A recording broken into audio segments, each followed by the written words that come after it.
ونعوذ بالله من شرور أنفسنا ومن سيئات أعمالنا من يهده الله فلا مضل له ومن يضلله فلا هادي له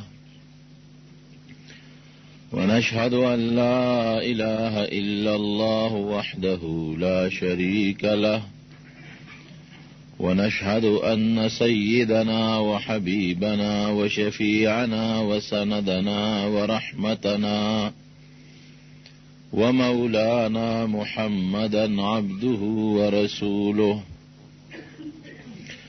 أما بعد فقد قال الله تبارك وتعالى قد أفلح المؤمنون الذين هم في صلاتهم خاشعون. د مانځه متعلق خبرم شروع کړې وه چې مونځ ډېر لوی اهمیت لري او د هغې دپاره د الله ذوالجلال په دربار کې په هغه طریقه حاضري پکار ده کومه طریقه چې مونږ ته رسول الله مبارک ښودلې ده. بیا د اودس د پاکوالي د تیمم دارنګې د غسل او د اذان متعلق څه بعضې مسلې من تیر شو جمعو کې درته بیان کړي دي. نن به د مانځه متعلق یو اسانه غوندې خبره تاسو ته وکړم چې کومه طریقه باندې نبی کریم صلی الله علیه وسلم منځ کړی دی. رونو دا یو سوچ پکار دی چې دا منځ د الله ذوالجلال په دربار کې زمونږ دپاره یو رازداري ده او بیا که سړی سوچ وکړي نو دا د خدای پاک یو ډېر لوی فضل او کرم دی. الله ته ودرېدل دي او د خدای په کور کې ودرېدل دي. چې الله ته د الله په کور کې یو سړی ودرېږي ډېر انسانان داسې دي چې د هغې مونځ په نصیب نه بانګ وایي مانځله نه راځي د جمعې ورځې مانځله نه راځي هغې د الله د دې فضل نه محروموي او الحمدلله چې کم مسلمانان بانګ واوري او دی مانځله راشي د الله هغه عظیم فضل پې راغی د خدای رحمت پې راغی د خدای گویا کې د خپل کور ته راوبله. حضرت عطا یو سړی تیر شوی دی یو ډېر لوی محدث او یو صوفي انسان تیر شوی دی. هغه یو وینځه واغېسته کور ته یې راوسته نو هغه وینځه د شپې پاسېده د الله عبادت یې کو چې الله ته ودرېده دا اوس دا مالک یې ویښ دی خو ځان یې غلی غوندې وده کړه چې زه دا وینځه ګورم چې دا سینګ مونځ کوي څومره کوي دا څه کوي د شپې چې پاسېده وینځې له اول خو اودس وکړه ښه په قلار او بیا د هغې نه پس الله ته ودرېدل او مونځ یې وکړه ډېر ساعت یې مونځ وکړه او بیا د مانځه نه پسې لاسونه الله ته خواره کړل او دعا یې کوله. دا عامه قاعده ده چې یو سړی د عبادت نه اوزګار شي او د عبادت نه فارغ شي نو په کار دا دی چې بیا الله ته لاس اوچت کړي او د خدای نه دعا وغواړي.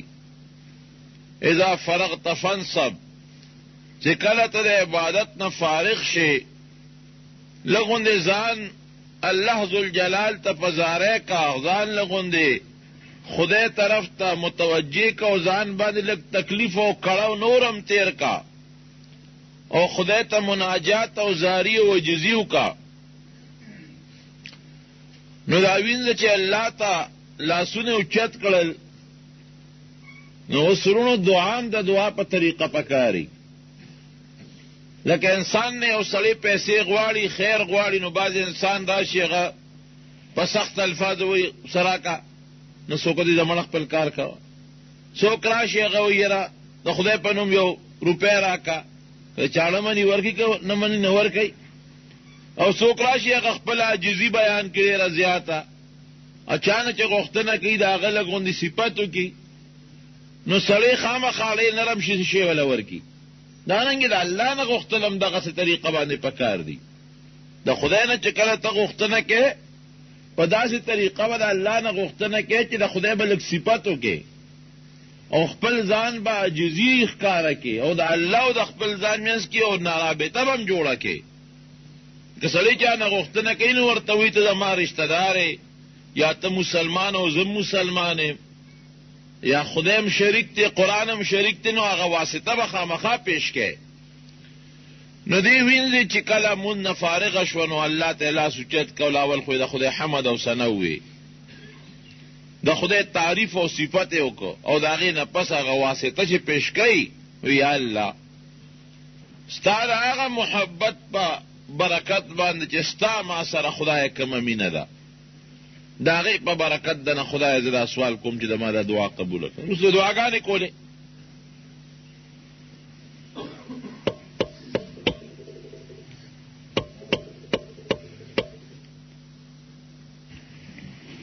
نو خدای پاک ته وایي چې یا الله ستا د هغه محبت په برکت چې الله ستا ما سره دی ته ما دا دعا قبوله کړو. پسې دعا ووایي نو د عطا د خپل سردار ول آواز ورکوي وینځي غلطه خبره دی وکړه، دوکه شوې، خطا شوې. وی ولې خطا شوم؟ وی ته د الفاظو ته سوچ وکړه تاسو وی تا خو ده وی چې خدای ستا د هغه محبت په برکت ستا ما سره دی.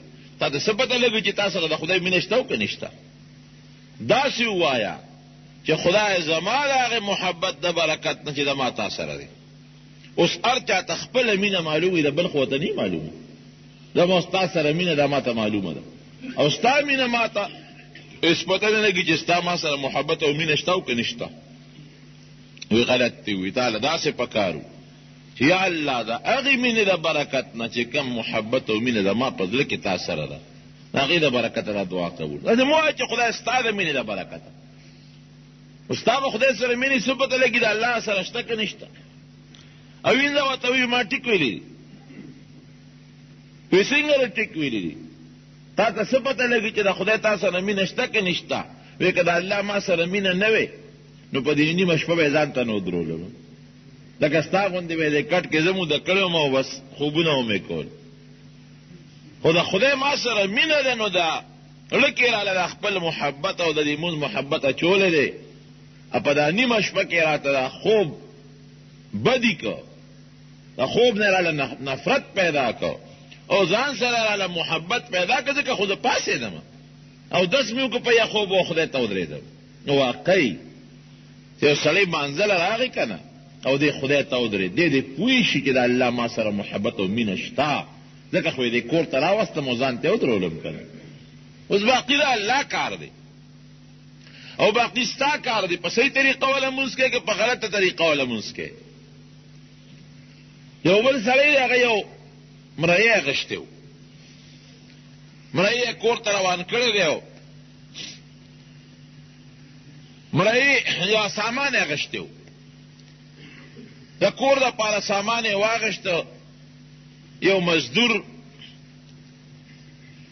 ته یې واس کړی راشه ما سره سامان کور ته یوسه. اکثر دی بازارونو کې دا پنډ والا مزدوران ګرځي، ډېره ښه ده، دومره پیسې به دی درکړم او دا سامان ما سره کوره پورې یوسه. مزدور چې کله سامان په اوږه که او څه منځې لاړل د ماښام بانګې ووي. دی مالک ته وایي چې صاحب د ما زه مسلمان یم او بانګې ووي او زه ورځم دی جومات کې دا مونځ کوم رانه جمع خرابېږي. چې کم آقا دی او سامان یې اخیستی دی هغه ورته وایي خپل کار کوه مونځ به بیا کې ماله سامان به کور ته رسې. بېلمازه و مسلمان و هغه هم خو بېلمازه و. وی نه زه به خپل مونځ کوم هغې نه پس به سامان وړم. خان بابا ورته غصه شو، ورته وی نه ده ما سامان به وړي، ما سره پیسې کړي دي بیا پیسې نه در کوم، ما سره به سامان کور ته وړي په باندې وخته کېږي هغې نه پس ته پېښه منځونه دې پېښه. بس هغه نوکر ښه سړی و منځګزاره سړی سامان یې ورته په هغه ځای باندې کېښود. یو پیسه هم مه راکوه دې ځای پورې مې درله خیراتي راوړو، که په خپل یې وړې که په بل کې یې وړې وړه زه د منځله لاړم. دا خان بابا چې پېښ شو چې یاره دا سامان خو یې راته کېښوده او دا سړی خو پوره منځګزاره دی او پیسې هغه مزدوري هم پرېږدي خو مونځ کوي. نو ورته وایي چې داسې کار دی، اوس به یې راله څوک وړي. ښځه مونځ وکړه خو لږ زر راځه. وایي نه به زما خو دغه د ماښام مونځ دی، بس مونځ کوم راځم. وایي چې مونځ وکړې بس راځه. دا مزدور چې ورغې د ماښام 3 رکعته فرض امام سره وکړل، ورپسې 2 رکعته سنت وکړل، ورپسې په نفلونو درېدل. ښه مزېدار په صحیح طریقه یو 2 رکعته 4 یا 6 هغه وابین نفل یې شروع کړل. خلک ټول د مانځه نه جومات نه لاړل او خان بابا غوسه چې خدا ظالم ما نه کم خوا پټ شو. ټولو خلکو امام هم د جوماته ووت، خلک هم ووتل او دی ولاړ دی تراویح شروع کړي دي که څه چلې شروع کړی دی. اوس داسې مخ یې تک سور دی، په ما خو ناوخته شو. دی که دی د جوماته راووته چې راغې خان بابا ورته غوسه وکړه، خواشې تا ټول خلک راووتل او تا په جومات کې څه کول؟ په ما دې ناوخته کړې، ما خو درته لمانځه اجازت درکړه، تا دومره وخت ولې واړه؟ نوکر ورته وایي جي زه خو راتلم خو دې نه را پرېښودم، زه خو را روان شوم خو نه را پرېښودم. وی چا نه را پرېښودې؟ داسې څوک به چې زما مزدور دې بند کړي؟ وی او یا څوک دی؟ وی هغه ذات چې تی د جومات نه تی جومات ته دننه نه پرېښودې، زه هغه د جومات نه بار نه را پرېښودم. او څنګه ته به خدای خو د مټه نه ونیوې؟ نه، چې یو سړي مانځه ته شوق وي که نه، الله ولاړه ځان ته رامایل کړي، 2 رکعته وکړي. هلته د دنیا سړی ورته ولاړ دی یا کار دی، بیا ورته خدای په دې زړه کې واچول چې راشي 2 نور هم وکړه. شوق یې 2 نورو ته هم پیدا شو. بیا ورته الله په زړه کې واچول یو 2 نور هم وکړه.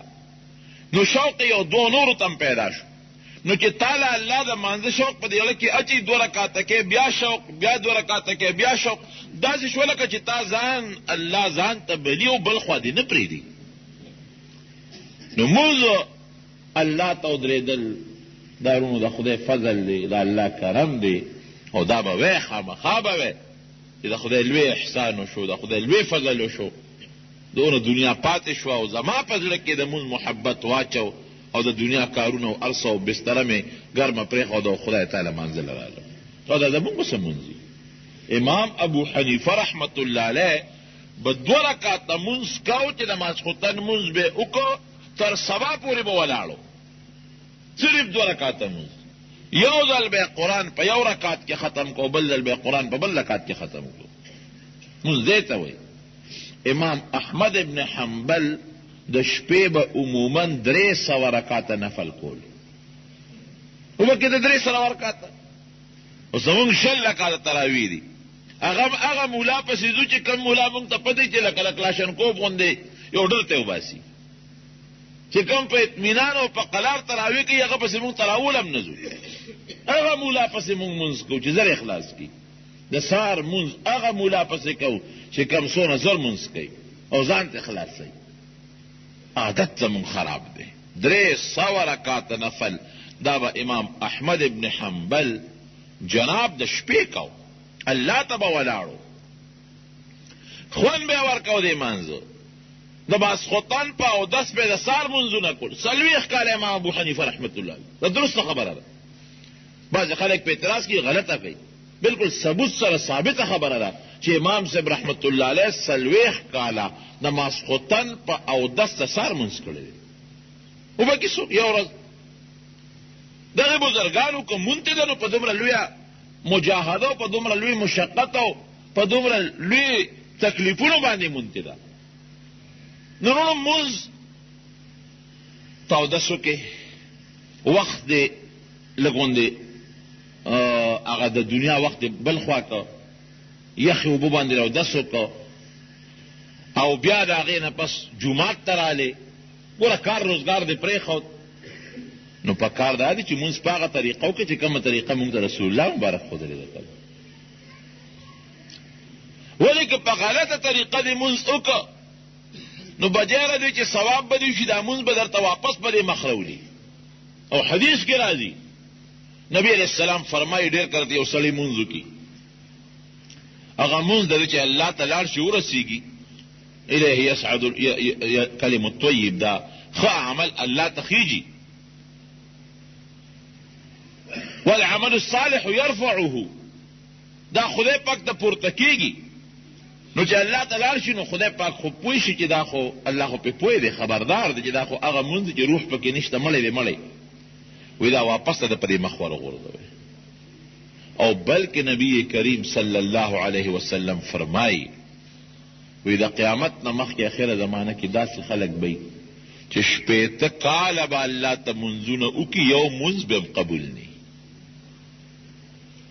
80 کاله به خدای له منځونه وکړي بالمازه به نه یو منځ به د الله په دربار کې قبول نه وي. او فرمایي نبی علیه السلام چې جماعتونه به آبادي اعلی جماعتونه به منځګزار به پکې ډېر زیاتي او اعلی داسې جماعت به چې تماشې به خلک کوي منځګزار به پکې ډېر زیاتي ډېر خلک به مانځله راځي. لیکن فرمایي پیغمبر علیه السلام چې منځ به پکې د یوم قبول نشي. تاسو وګورئ نن په دې پېښور کې د کلو کې څونه اعلی جوماتونه جوړېږي هماغه پیشنګویي ده او دې مشرانو نه تپوس وکړئ دومره منځګزار مخکې مانځه کوي لکه اوس چې څومره دي نه پخوا خلکو دومره مونځ نه کوي لکه اوس چې څونه مونځونه کوي. لیکن حقیقت باندې که مونږ سوچ وکړو د نبي علیه السلام وینا ده بس خدای دې مونځ قبول کړي. او فرمایي نبی علیه السلام ګوره د هغې الفاظ دي که رکوع صحیح وکړي سجده به یې خرابوي که سجده درسته وکړي رکوع به یې خرابوي که رکوع سجده دواړه ټیک وکړي نو جلسه او قومه به یې خرابوي. او چې کله سلام وګرځي دا پته به ورته ونه لګي چې څلور مې وکړل که درې مې وکړل دوه مې وکړل که درې مې وکړل دا معلومات به ورته ونه شي. یاره تاسو سوچ وکړئ پیغمبر علیه السلام چې څه وینا کړې ده حقیقت دی که نه دی؟ بلکل حقیقت. صحیح طریقه باندې مونځ څوک کوي؟ مونځ هغه مونځ دی چې کوم مونځ کې ستا توجه رب العالمین ته وي ته وایې د خدای ته ولاړ یو سړی دی او هغه یو افسر له ورځي د دنیا یو افسر ده نو هغه څومره ځان له ګیره برش کي او څونه سر ځان له برش کي او جامې پاکې واغوندي او اولامبي او مخ صفا کي او په ډېر لوی ټاټ او پاټ کې دی ورشي ولې زما فلانکي افسر سره فلانکي وزیر سره فلانکي ګورنر سره زما ملاقات دی او په دې مانځه کې زمونږ او ستاسو ملاقات د رب العالمین سره ده. او نبی علیه السلام فرمایي هو چې خدای سره ملاقات کې دا نه غوندې پاک کا او دس وکا یا غسل وکا جامې دې هم پاکې کا دغه عامې جامې چې مونږ یې کاروبار تا چو ثیاب بزله دی کې ګورې مونځ مکروه دی پاکې جامې ومانځه تا غوندې ښکلې جامې باغوندې خشته جامې باغوندې او د کار جامو کې یو خدا دی چې سخت ضرورت دی که اوس ته مثلا جامې بدلې نو وخت در نه ځي نه که داسې وختي خو بیا له خبره ده ګرې چې وختي هغه لرې کوه د یو دوست ملاقات لدې خو ته د کار جامو کې نه دی خدای لدې د کار په جامو کې دی لرې کوه ښکلې مزېدارې جامې واغونده پاک ځای باندې ودرېږه او الله ته مخ که په دې خیال چې زما د الله سره ملاقات دی خدای ته مخامخ ودرېږه. مولوي صاحب د خدای پاک وبخي هغه ما ته یو خبره کول چې لومبي حج له تلمه نو هغه نه ما تپوسونه کول نو ما ته ویې چې ګورې یو جوړه ځان سره د مدینې منورې دپاره نه وي یو څه چې کله مدینې منورې ته لاړ شي نو هلته به خپل بلډینګ ته چې ورشي نو به لامبې او په دې نیت به ولامبې چې زه د مدینې منورې ته د نبي علیه السلام ملاقات لزمه لکه یو دوست چې د دوست ملاقات لري نو ځان خشته کوي نو او به لامبې او نوې جامې به اغوندې زړې به نه اغوندې خوشبویي به پورې کړي نو پیغمبر علیه السلام نه به ورشي. نو سړی چې په دغه سوچ او په دغه نیت ورشي نو فایده ډېره شوه که نه نو چې ته خدای له راځې نو دقه سوچ پړه کې وکړه چې د الله ملاقات لازم مناجات رازداري ورسره کوم وجود به پاک کې استنجا به وکړې چارهدام به وکړې جامې ښکلې واچوه او په ډېر اطمینان ته جومات ته راشه ودرېږه الله ته ته ګوره چې ستا دعا او ستا د مونځ بیا الله قبلې او کې نه قبلې. حضرت علي رضي الله عنه یو غشي باندې لګېدلی نو چې په غشي ولګېده نو هغه زمانه کې خو د نشې سترې نه وي که نه چې سړی به یې نشه کو بیا به یې غشي ایسته او غشي هم داسې تاسو که غشي لیدي وي نو د غشي داسې وزرې جوړې کړي چې هغه د انسان په وجود کې نه نوځي نو چې بیا راوباسي نو هغه نښتي نه راوځي وزرې غوندې وي نو هغه شي خو په جنګ کې په غشي ولګېده خدای او دې سره څوک هغه شي خو وتل ګران و ځکه نشې او اپریشنونو قصه خو نه وه چا دا مشوره ورکړه لکه چې دی په مانځو درېږي د هغه شي ته وباسه. جلی سنگھ په مانځه ودرېده چې په مانځه به ودرېد نو ټول بړچېده بیا هېڅ طرف ته توجه به یې نه وه. نو کسان راغلل نو هغې ول هغه شي ته وویسته، هغې نه وینه هم روانه شوه ځکه غشي باندې خو هغه ځای بند وه زخم. نو بیا صاحب ورسره غشتي دي څه هغه زمانې څه دارو درمل هغې وله په زخم اچولي چې هغه وینه یې پې ودرولې ده وله او دوی خپل مونځ کې لګیا دی. نو چې د مانځه نه اوزګار شو ویره دلته کې څه شور مور نو دا تاسو څه لغه جمع شوي وي دا ورته پته ونه لګېده چې د ما د وجود نه غشې چې وویسته اوس د هغې خو درد کوه او وینه ته تله او دې په هغې پوه نه شو چې الله ته ودرېږي نو دغسې به بیا هغه یو لطیفه غوندې ده خو د عبرت ته یو ښځه په لاره روانه وه یو سړی ورپسې روان و ښځه چې مخکې دا سړی ورپسې نیغ روان و نو دا ښځه یې سړي ته وویل یک سړي خوار شي ته ما پسې څه لپاره روان خو چې په کم کوڅه تاوېږي ما پسې وي زما سره ډېر لوی عشق دی او مینه مې درسره زما ډېره خوښه یې.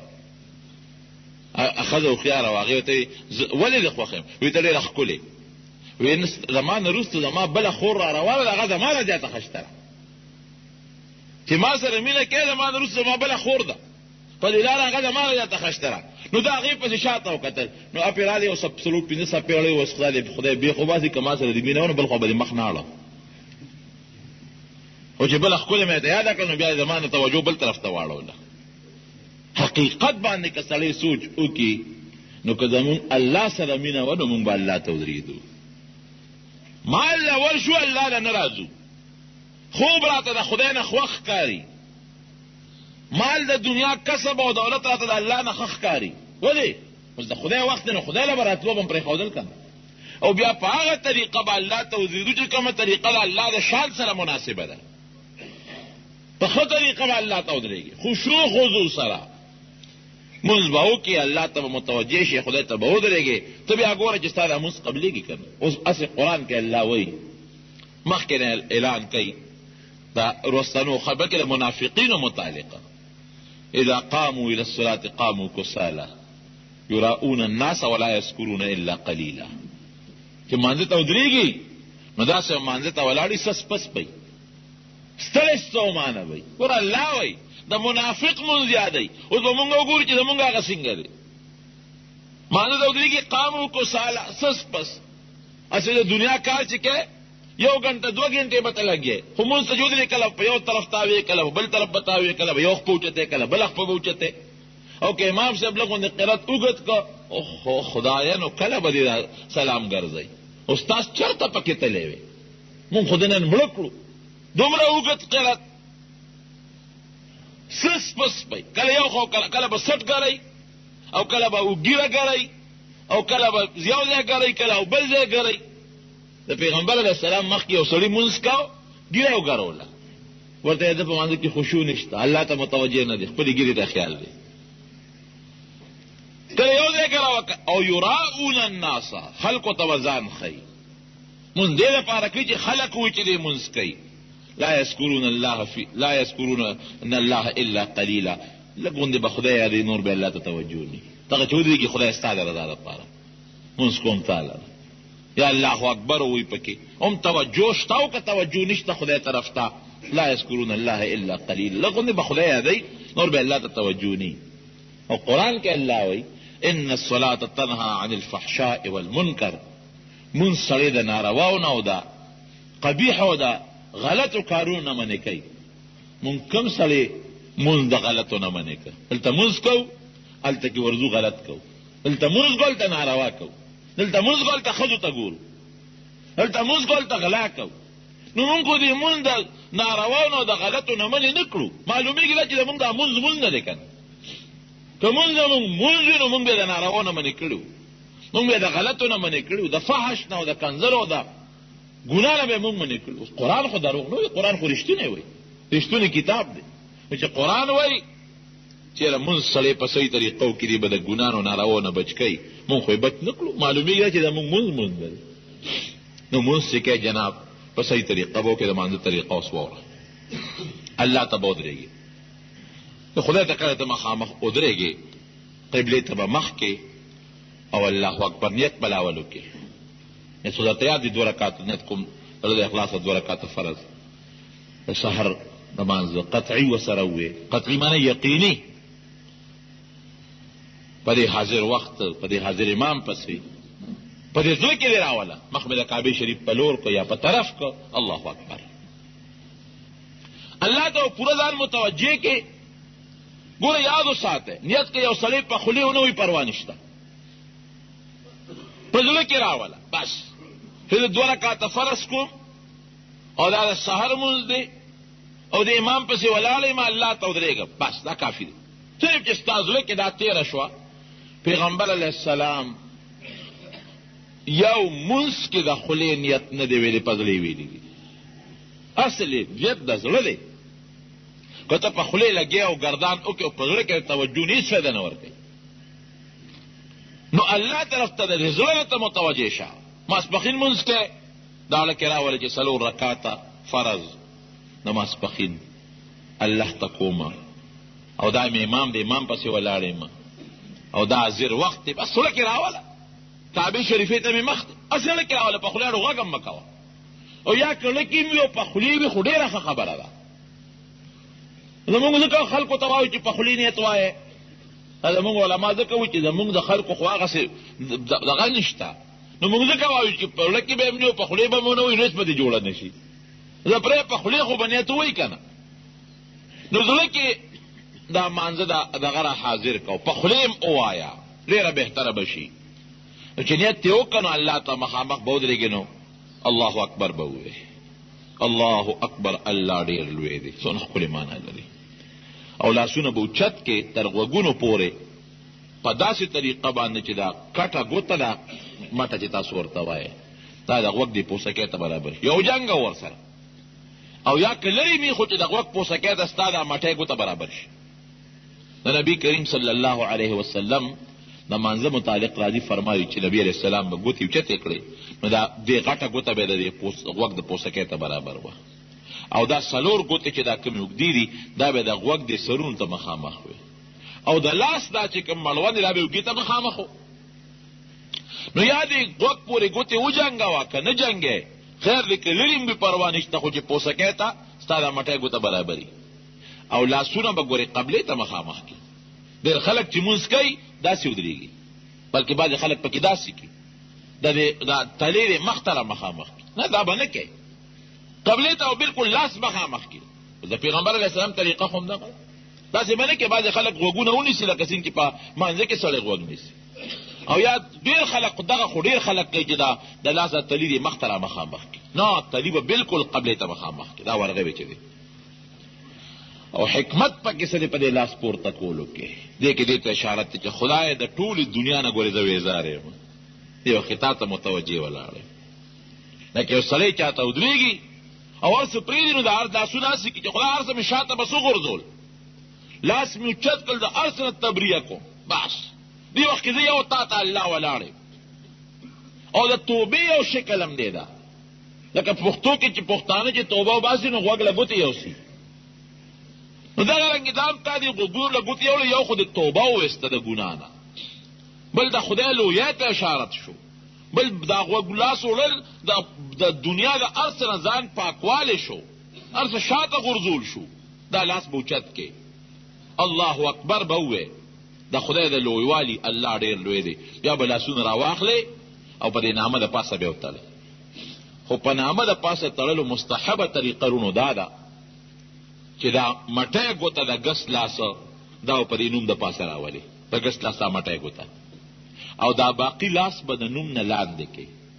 یعنی د لاس څه حسابه په نوم راشي او د لاس څه حسابه د نوم نه لاندې شي، او دا تلې به د ګس لاس د تلي د پاسه راولي، د ښي لاس تلې، او دا 2 ګوتې چې کومې دي قچۍ ګوته او مټۍ ګوته دا به د دې ګړۍ په ځای د مړوند نه راتاو کړي، او دا 3 ګوتې او په دې لیچه د پاسه اوږدې کړي.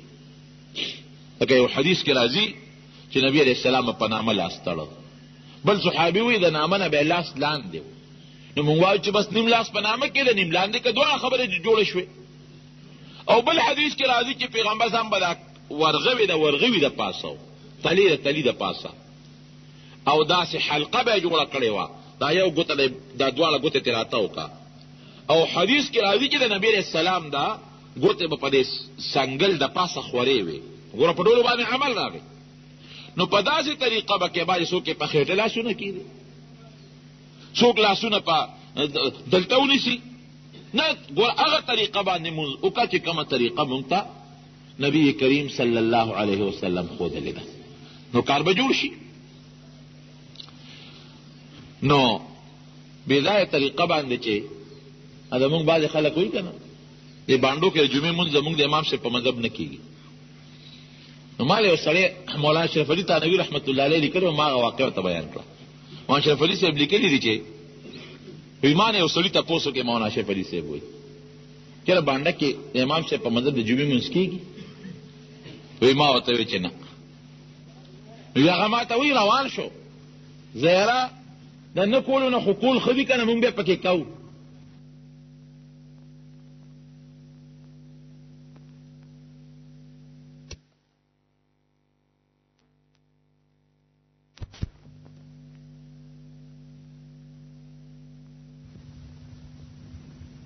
اسود کړی خپل ځان ته واچول او تا ته مې ځان وتړ. خدای ستا اختیار چې ما سره څه کې کوه. نو بیا به سبحانک اللهم وبحمدک شروع کړي. سبحانک اللهم د خدای پاک پاکوالی شو. الله ته ډېر لوی پاک یې د هر قسمه عیب نه، او خدای تعالی صفتونه او ثناګانې دي. وتبارک اسمک، خدای ستا نوم ډېر لوی د برکت دی. وتعالی جدک، ستا شان ډېر لوی دی. ولا اله غیر، خدای ستانه ما سوا بل خدای نشته. ګوره څومره ښکلې معنا شو. اوس چې یو سړی په دې معنا پوهېږي او دې سره مونځ وکړي الله ته، نو الله پرې څومره خوشحالېږي. د هغې نه پس به بیا اعوذ بالله من الشیطان الرجیم وایي، شیطان نه پناه وغواړي. د خدای په نوم زه پناه نیسم د هغه ملعون شیطان نه. او بسم الله الرحمن الرحیم، خاص په نوم د الله، هغه الله چې ډېر مهربانه دی او ډېر رحم کوونکی د هغه په نوم زه شروع کوم. اعوذ بالله بسم الله بوي. بیا به سوره فاتحه شروع کی. الحمد لله رب العالمین. سوره فاتحه معنا هم درته وکم. ځکه ګوره د خدای صفت تلاول. الحمد لله رب العالمین، ټول صفتونه د الله لري. څومره خلک چې صفتونه کوي که نه، دا ګوره ټول د خدای. که مونږ او تاسو د یو بل صفت کوو، دا صفت هم د خدای دی. لکه مثلا زه یم چې دا فلان کې سړی ښکلی دی، نو دا ښکلیوالی پکې چا پیدا کړی دی؟ الله. دې کوټې چې صفت کوم چې ډېر ښه جومات جوړ شو، نو دا په حقیقت کې د کاڼو صفت نه دی، دا د هغه ګلکار صفت دی چا چې کوټه جوړه کړې ده. دغه رنګې که مونږ د انسان د صفت ذکر کوو، دا صفت الله پیدا کړی دی، دا په حقیقت کې د خدای صفت دی. نو ټول صفتونه د الله لري. کم الله رب العالمین کې د ټول مخلوقات پالونکی دی. الرحمن ډېر زیات مهربانه دی. الرحیم ډېر زیات رحم کوونکی دی. دا خو د خدای صفت دی. بیا وایي مالک یوم الدین، د قیامت ورځ چې کومه د جزا او د سزا او د حساب کتاب ورځ ده، د هغې مالک الله دی. دا خو د خدای صفت شو. د هغې نه پس بیا د خپلې بندګۍ اظهار کول. ایاک نعبد، ای خدایه مونږ چې عبادت کوو دا ګورې خالص تا له کوو، بل چا له نه کوو. و ایاک نستعین، یا الله که مونږ امداد هم غواړو نو خالص تا له غواړو، بل چا له نه غواړو. هغې نه پس دعا شروع شوه. اهدنا الصراط والمستقیم، یا الله مونږ ته نیغه لاره وښایه. نیغه د چا؟ د جنت لاره. صراط مستقیم هغه لار چې د افراط و تفریط نه پاکه ده، کږه نه ده، نیغه الله ته ورغلې ده. کومه لاره چې خدای پتا در روانه ده، او کومه لاره چې ستا رضا مونږ ته راکوي، کومه لاره چې ستا خوشحالي مونږ له راکوي، کومه لاره چې ستا جنت مونږ له راکوي، خدای په هغې م روان کا. نو بیا ورته د هغه لارې ذکر هم کوو. صراط الذین انعمت علیهم، خدای د هغه خلکو لاره راته وښایه چې تا پرې ډېر احسانونه کړي، لکه هغه پیغمبران دي، هغه شهدا دي، هغه صدیقین دي، هغه نیکان خلک دي. خدای د دغه نیکو خلکو پیغمبرانو، شهداو، صالحینو په لاره م خدای بوځه. غیر المغضوب علیهم، خدای دا خلک په غضب هم نوستا، دی باندې تا غضب نه نازل کړي، لکه یهودیانو باندې چې کوم غضب نازل دی. او ولد دوالین، خدای دا ګورې ګمراهان هم. یعنی مطلب دا چې د هغې خلکو چې هغه ستا په غضب ککړ دي، چې یهودیان دي، یا هغه عیسایان چې هغه ګمراهان دي، خدای د هغې د لارې نه م ګورې وساته. په مانځه کې موږ د الله نه ګورې دا درخواست کوو او عمل هم څه دی د یهودو د عیسایانو سره جوړ توړ څو کرته موږ د خدای نه په مانځه کې سوال کوو چې اهدنا الصراط المستقیم صراط الذین انعمت علیهم غیر المغضوب علیهم ولا الضالین خو رښتونې نه یو پکې موږ مانځه کې خود سارم څلور ځله دا دعا وکړه ماسپښین دې لس کرته دا دعا وکړه او مازدیګر دې بیا څلور رکعته دا دعا وکړه ماښام دې پنځه کرته بیا دعا وکړه ماسخوتن دې نهه کرته بیا دا دعا وکړه د نوافلو د مستحباتو نه علاوه چې خدای ګورې د یهودو لار او د عیسایانو لار امې نه ده په کار ګورې د هغې نه مې وساتې او هلته کې چې روان یم د هغې په لار روان نو خدای به ما سره ټوکې کوي سوال چې کوم دا کوي چې د هغې نه مې وساته مې نه راخوښه او نور کردار او تعلقات او دوستانې او یارانې او د ټول هغې خلکو سره دي خدای دې مې وساتي مونږ به خدای انشاءالله ساتي زمونږ مشران دې خدای وساتي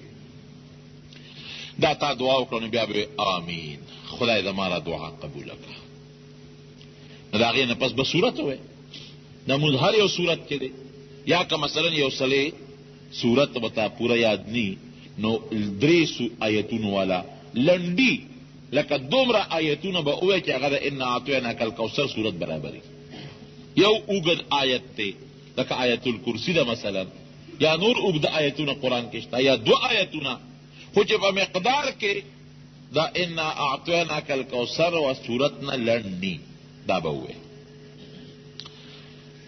نو بیا به الله اکبر ووایي رکوع له به لاړ شي نو ګوره ته ټیټ شوې که نه الله ته لکه یو سړی چاله ستړي مشي له وردي نه سر ورته ټیټ کړي دا د خپلې عاجزۍ اظهار ته وکړه او چې کله رکوع کوې نو طریقه یې دا ده چې په دې کونډۍ به دا لاس کېږدې دا ګوتې به دې ګورې خوارې کې کله که به پې دا کونډۍ ونیسې او ملا به بلکل اوږده کې یو صحابي فرمایي نبي علیه السلام چې به رکوع کوله مونږ به ورته کتل نو ملا به بلکل نیغه اوږده وه حضرت عثمان رضی الله عنه فرمایي نه به یې ډېره ښکته کوله او نه به یې اوچتوله او داسې زمونږ فقها لیکي ملا به اوږده کې چې دا سر او دا کوناټي دا بلکل یو بل ته برابري باید سړی د په رکوع کې د سجدې ځای ته ګوري هغه سر اوچتېږي نه رکوع کې به د خپو د قدمونو ته ګوري چې کله قیام کې ولاړې نو ته به سجدې چې کوم ځای لګې هلته به ګورې او په رکوع کې به د خپو دا قدم نه دی دا پنجه دې ته به ګورې نو چې دې ته ګورې نو ستا ترتیب برابرېږي خپې به بلکل زور به ورکوې چې دا کونډۍ ده زور ورکوې دا خپې به راغونډی نه نو درې ځله کم از کم به ووایې سبحان ربی العظیم پاک دی رب زما پاکی د رب زما لره پاکی بیانوم د رب خپل هغه رب چې هغه ډېر لوی دی درې ځله سبحان ربی العظیم به ووایې کم از کم او امام به درې ځله وایي زیات به نه وایي لکه په قوم کې بیماران هم شته بوډاګان هم پکې شته او کم سړی چې امام پسې ولاړ دی یا ځان لمونځ کوي هغه د درې ځله وایي پنځه کرته دی وایي اووه کرته ناته نهه کرته یولس کرته صحابه فرمایي چې نبی علیه السلام با سبحان ربی العظیم دومره کرته وی چې مونږ به وایي چې ډېر شو دی رامونځه دومره به نبی علیه السلام په رکوع کې ولاړ به دا صرف چې کم امام دی درې ځله به وایي سبحان ربی العظیم ګوره اطمینان سره مونږ یې په منډه وایو اوس باندې پوه نه شو پاکي بیانوم د رب خپل هغه رب چې هغه لوی دی درې ځله کم از کم او که امام پسې ولاړې امام اوږد که نو ته زیات ووایه پنځه اووه کرته ووایه ځان لمونځ کې څومره چې زیات ویلی شي ووایه د هغې نه پس به بیا سمع الله لمن حمده به ووایي چې هغه څوک چې الله له صفت کوي خدای پاک هغه اوري ربنا لک الحمد ای زمونږ ربه تاله ثنا ده د خدای صفت دی او که څوک ربنا ولک الحمد وایي دا هم صحیح ده که څوک اللهم ربنا ولک الحمد وایي دا هم صحیح ده حدیثو کې ټول راغلي دي خو موږ د عوامو ته د اسانتیا دپاره دا چې ربنا لک الحمد ای ربه زمونږ تاله ثنا ده دا به ګورې بلکل چې ملانې هغه کې دا به ووایي ربنا لک الحمد بعضې خلک یې که نه قومه بلکل نه کوي خو چې رکوع نه پورته شي له ملا نیغوي نه او نیغ سجدې له دال شي ملا به بلکل نیغه کې که ملا دې نیغه نه کړه او قومه دې ونه کړه نو مونځ لا برباد شو هسې ځان وکړو امام ابو یوسف رحمت الله علیه او امام احمد ابن حنبل امام شافعي صاحب او امام مالک سے خو چې بالکل منځو نشو او امام ابو حنیفه رحمت الله علیه بیا مو چې واجب پاتې شو نو چې واجب پاتې شو نو واجب حکم تقریبا د فرض دی خو مونږ لا برباد شو یو صحابي راغی جمعات کې منځو کې نبی رسول الله علیه السلام په واچو پیغمبر ته ارجع فصلی فانك لم تصلي دا پاسه منځو کې مونږ نه وکړ بیا لار منځو کو بیا راغی السلام علیکم نبی صلی الله علیه بیا فرمایي ارجع دا واپس منځو کا فانك لم تصلي تا مونږ نه وکړ هغه بیا لار منځو کو بیا راغی السلام علیکم وی واپس منځو کا مونږ نه وکړ د خدای رسول ما ته خدا قانون یاد دی مال خو بل چل نه راځي نو بیا دا کومه طریقه در تخیم په دې طریقه نبی زموږ ته چلو خو او چې قومه دې ونکړه او ملا دې نیغه نکړه مونږ دې بالکل نه شو ځان مکړه من نه مو ځان مکړه دې د مونږ غل وای دا زر زر مونږ کوي کنه او دا قومه او سجده او جلسه نه برابر دا د مونږ غل دی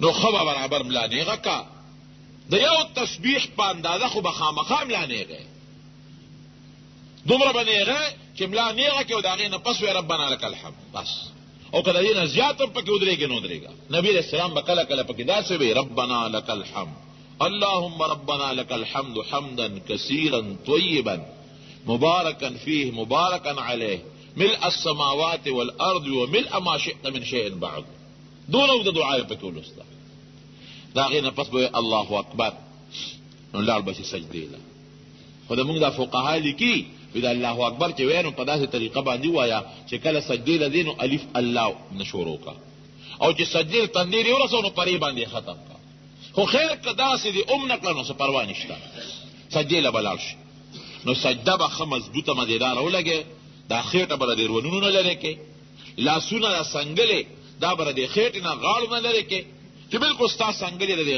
ډډو نه لري وي او ستا رون د خېټه نه لري وي او بیا جناب په منځ کې بدا ګوت را ماته کې دې ګوتو دا سرونه بس قبله تر مخامخ کې ګوت را سره ماته کې چې راستانه ګوت قبله ته مخامخ شي او دا لاسونه به داسې کېږي چې د لاسونو ګوتیم قبله ته مخامخ شي او لاسونه به د غوږونو لاندې کېږي په داسې طریقه که ستا د غوږ نه څوک یو کاڼی راوغورځي چې ستا د دې ورغوي د تلي د پاسه راوغورځي چې ستا د نظر په سجده کې یو خوا بل خوا نه ځي نبي علیه السلام چې به سجده لګوله دواړو لاسونو میانځ کې به یې لګوله نو لاسونه بالکل کېدې پوزه به مو لګې تندې به مو لګې برابر نو درې کرته به ووایې سبحان ربي الاعلی زه پاکي بیانوم د هغه الله چې لوی دی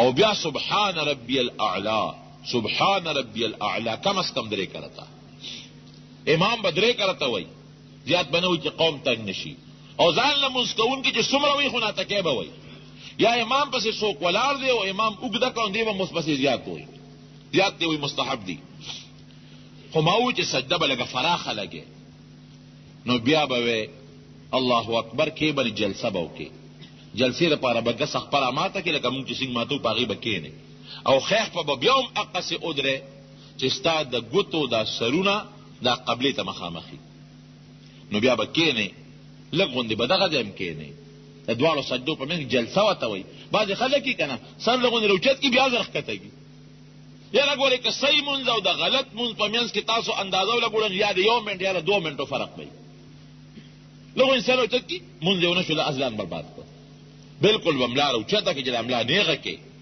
نو پکې نبی علیه السلام به دا ګورې لوستل رب اغفر لی خدای ما وبخښي دا پکې وایا حدیث کې ثابت دي ملا روچته کړي وی رب اغفر لی خدای ما وبخښي بلکې نبی صاحب به داسې وی رب اغفر لی وارحمني واهدني لاحسن الاخلاق لا يهدي لاحسنها الا انت دا الفاظ پکې نه خدا مونږ علماوی په نفلو کې وایا سنتو کې وایا فرض کې خیر چې څومره مختصری نو خبره ده نو چې ملا روچته کې سجدې نه جلسه ورته وایي لاسونه په دې دواړو رونونو باندې کېږدي په داسې طریقه چې دا ګوتې ستا قبلې ته مخامخي بیا به دویمه سجده وکړې په دغه طریقه چې ما درته وویل نو بیا به پاسې الله اکبر چې ووایې نو نیغ به دویم رکعت ته پاسې دا سجده چې تا ولګوله دا تا پوزه خدای ته راخته لکه یو سړی څوک راونیسي وي شا به پوزه راکاږه ته وایې ما به 20 ټوټې کې خو پوزه به راته رانه کاږم او دا سجدی دا حیثیت دی لکه چې تا دا خپله پوزه الله ته راښکا. نو ګوره چې یو سړی دا تصور وکړي چې یا الله ماله ته ګوره ځان ټیټ کړم، لکه سړی د عاجزۍ اظهار وکړي او بیا په سجده باندې پرېوځي وي یا الله هغه خاوره چې کومې څوک مړ کړي که نه دا تندې به ورته ونه لګوم، دا پوزه به رانه کاږم، خو خدایه تا ته یا زه خامخا راکاږم. یو د لوړه ګوله بیا دې سر اوچت کوي خدای بیا درته را پوزه راکاږم. په دې طریقه چې ته لمونځ کوې نو الله به پرې څومره خوشحالېږي. دوه سجدې به وکړې نو بیا به پاسې الله اکبر به ووایو نیغ به ودرېږي. دویم رکعت ته اوس دویم رکعت چې کله شروع کې نو بیا به سبحانک اللهم نه وی، اعوذ بالله تم ضرورت نشته، صرف بسم الله الرحمن الرحیم نه به شروع کی. سورت به وی، ورپسې به پټ امین وی، ورپسې به بیا فاتحه به وی، بیا امین به وی، بیا به سورت ورپسې وی. بیا هم دغه طریقه ده چې رکوع له به لاړ شي خو قومه به پکې برابر کې، د رکوع نه پاسېدو کې سجده به وکړي، سجدو منځ کې جلسه ده به برابر کې. نو بیا په دویم رکعت کېنې نو التحیاتو به شروع کی او په دویم رکعت به همداسې کېنې لکه مونږ چې دا دو سجدو منځ کې کېنو، ګس خپه به نماته کې په هغې به کېنې، خیخ په به ودرې. التحیات لله، زمونږ د خولې عبادتونه ټول د الله دپاره دي چې په خولې لګیا یو، بل چاله نه کوو. والصلوات، او د مونږ دا چې کوم بدني عبادتونه دي دا هم خدای تعالی کوو. والطیبات، خدای که مونږ مالی عبادت کوو نو دا هم تعالی کوو. نو بیا به د دې مونځ چې نبی علیہ السلام باندې کله په معراج کې فرض کېدل نو هغه کلمات بل غوندې وویلی شي، ځکه دغه وخت کې دا مونځ فرض شوی دی نو د خدای او د پیغمبر علیه السلام په منځ کې چې دا کم الفاظ د هغه حکایت دی دا به وویل. نو معراج کې نبی علیہ السلام نه چې خدای پنځه مونځونه ورکړل، التحیات لله والصلوات والطیبات، دا یو هرکلی یې پیش کړه، تا ډالۍ سره راوړې ده، ته تحفه دې راوړې ده. نو نبی علیہ السلام ورته دا تحفه یاد کړه، التحیات لله والصلوات والطیبات، خدای ما دا عاجزي دا راوړې ده، دا قولی او بدني او دا مالی عبادتونه مې خدای تعالی راوړې دي. نو الله ذوالجلال سلام واچو، السلام علیک ایها النبی، اے پیغمبره پتا دې سلامتیا وي، السلام علیک ایها النبی ورحمت الله وبرکاته، دا خدای رحمتونه او دا خدای برکتونه تا باندې نازل شي. نبی علیہ السلام بیا خو خيار ډېر زیات کنوي، السلام علینا وعلى عباد الله الصالحین. نو علیمنا دا چې په مونږ دې سلامي او په نیکانو بندگانو دې سلامي. نو دا مونږ د علما لیکي چې دا نیکان بندگان ځان لکړل علینا یې وي په مونږ وی دا سره دا ګناهګار مرګري کړل چې ما باندې او ما په ګناهګار امت ته سلامي او ستا په نیکانو بندگانو دې سلامي. بیا به د خدای د وحدانیت اقرار وکړي، اشهد ان لا اله الا الله، زه ګواهي کوم چې د عبادت لایق ما سوا د خدای نه بل څوک نشي، واشهد ان محمدا عبده ورسوله، دې خبرې م ګواهي کوم چې محمد صلی الله علیه وسلم د خدای بنده د خدای رسول دی. نو که څلور رکعتیز مونځ یا درې رکعتي دي نو بیا پاسه الله اکبر به وایي، درېم رکعت به وکړي، درېم به تش کې تش دا معنا چې صرف فاتحه به لولي، صورت به نه لولي، آمین پورې به وي. او که دو رکعتیز مونځي نو درود وایي په نبی علیہ السلام، او بهتر درود په درودونو کې درود ابراهیمی دی، اللهم صل علی محمد وعلى آل محمد کما صلیت علی ابراهیم وعلى آل ابراهیم انک حمید مجید. خدای کم رحمتونه چې تا په ابراهیم علیہ السلام او داغه په اولاد نازل کړی دي هغه په نبی علیہ السلام او داغه په اولاد هم نازل کړي. ته د صفت خاوند او ته د بزرګۍ لایق. اللهم بارک علی محمد وعلى آل محمد کما بارکت علی ابراهیم وعلى آل ابراهیم انک حمید مجید. خدای هغه برکتونه چې په ابراهیم علیه السلام او داغه په اولاد ته نازل کړو دا نبی علیه السلام او داغه په اولاد هم نازل کړي. بیا به دعا وکړي، اللهم ربنا، چونکې جامعه دعا ده، د قرآن یا د حدیث هره دعا لوستلی شي خو دا ډېره جامعه دعا ده. نو دا وایي اللهم ربنا، ای خدای زمونږ ربه، آتنا فی الدنیا حسنه، مونږ له په دنیا کې هم ښکلی ژوند راکړي، د هغه ژوند چې د نیکو وي ته پرې خوشحالېږي، وفي الآخرة حسنه، او په آخرت کې هم ښکلی ژوند د نیکو راکړي، وقنا عذاب النار، او خدای مونږ د اور د عذاب نه بچ کړي. دا ته د مانځه په آخر کې دعا وکړو.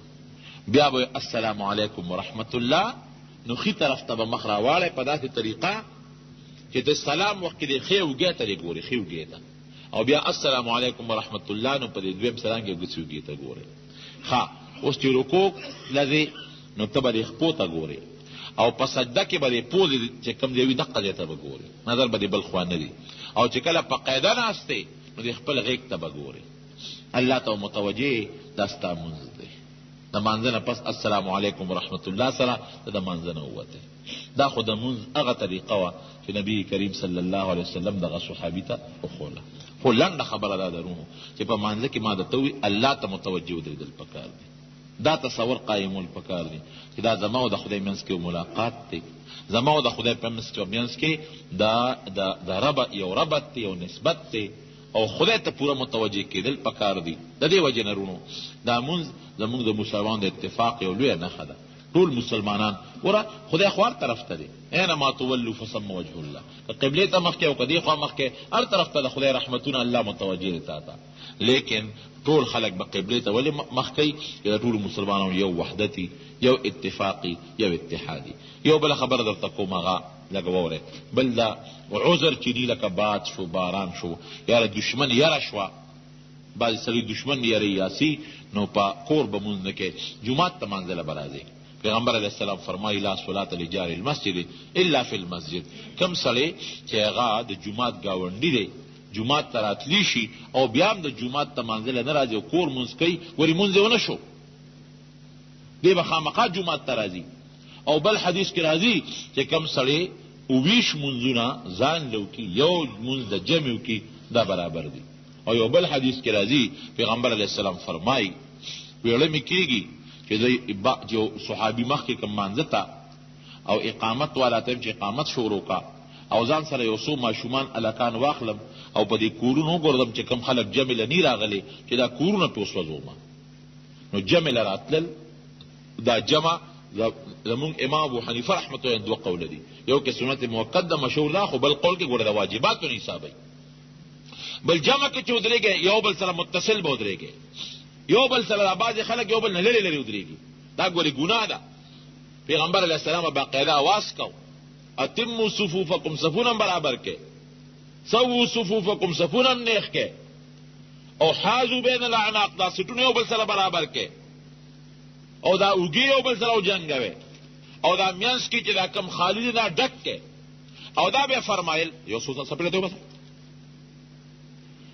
روانې کې.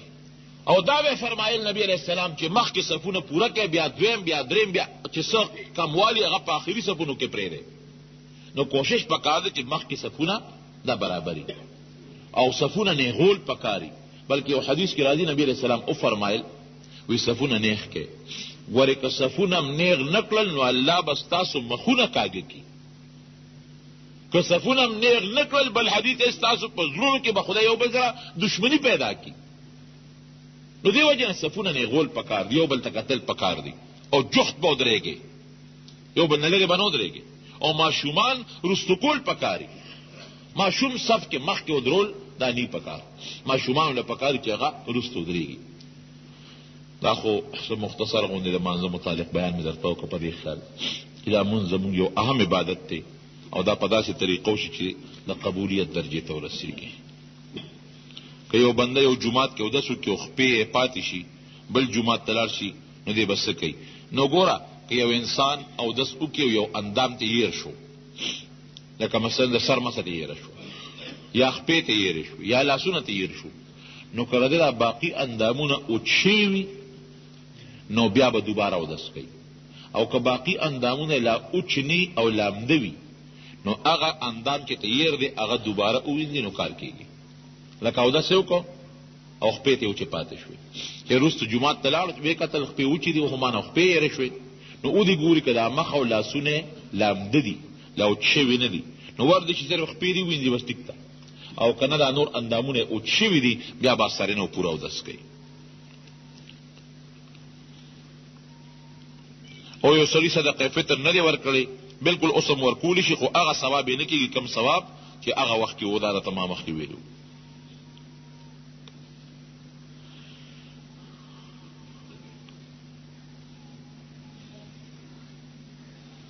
دا خو ما خبره کړې ده چې هغه چاله زکات ورکول پکار چې په هغه خپله زکات ورکول واجب نی.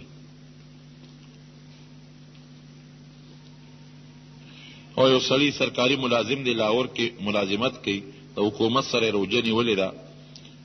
روجه خو زمونږ د حکومت یو دی که اوس خبره نشته. اختر له چاهي ته راغی، یو 2 ورځې مخکې راغی او اختر دلته راغی، اختر د حکومت. نو دلته کې چې دلته به خلکو سره یو شان اختر به کوي، چې کوم ځای کې وي هغې ته دغه ورکوي اعتبار. ځمکه کې تریاک څه ته وي؟ دا دغه ته وي اپیم کرل او د هغې تجارت کول، دا منې دا حرام دي. دعا وکړئ رب العالمین زمونږ په حال باندې رحم وکړي، آفات و بلیات و مصائب و مشکلاتو نه پام. ګرانو محترمو اوریدونکو، د شیخ الحدیث مولانا محمد ادریس صاحب دا 61 نمبر کیسټ ډک شو. په دې کې د مونځ طریقه بیان شوه. دا به تاسو ته پېښور ښار کې بیرون کشرې ګیټ اشرف روډ سیف فقیر خان ناصر خان کیسټ هاوس کې د ناصر خان او حیدر خان سره ملاویږي. د دې نه علاوه د هر قسم دینی تقریرونو، نعتونو، تلاوتونو کیسټ به هم تاسو ته د دې دکان نه ترلاسه کیدی شي. فون نمبر دی 252912. ځان دې غوري دا تیار درته جما ده، دا دنیا د غما ده اخر په فنا کېږي، او دا دنیا د غما ده اخر په فنا کېږي. وای ځان دې غوري دا تیار درته جما ده، دا دنیا د غما ده اخر په فنا کېږي، دا دنیا د غما ده اخر په فنا کېږي. ځان دې غوري تلوار کا وای آسان دی وای د تلوار کا نش غافلا ځان خيار کا وای نش غافلا ځان خيار کا وای د اخرت پټه تیار کا وای د اخرت پټه تیار کا وای د اخرت پټه تیار کا موړ په نشي کشي ډیر وې بکما دا دنیا د غما دا اخر په پنا کېږي، دا دنیا د غما دا اخر په پنا کېږي. وای اذان دی وورد تیار ده ترجمه ده، دا دنیا د غما دا اخر په پنا کېږي، دا دنیا د غما دا اخر په پنا کېږي. ملخت نشتا په دولت، وای ملخت نشتا په دولت، پکار دې غم د اخرت.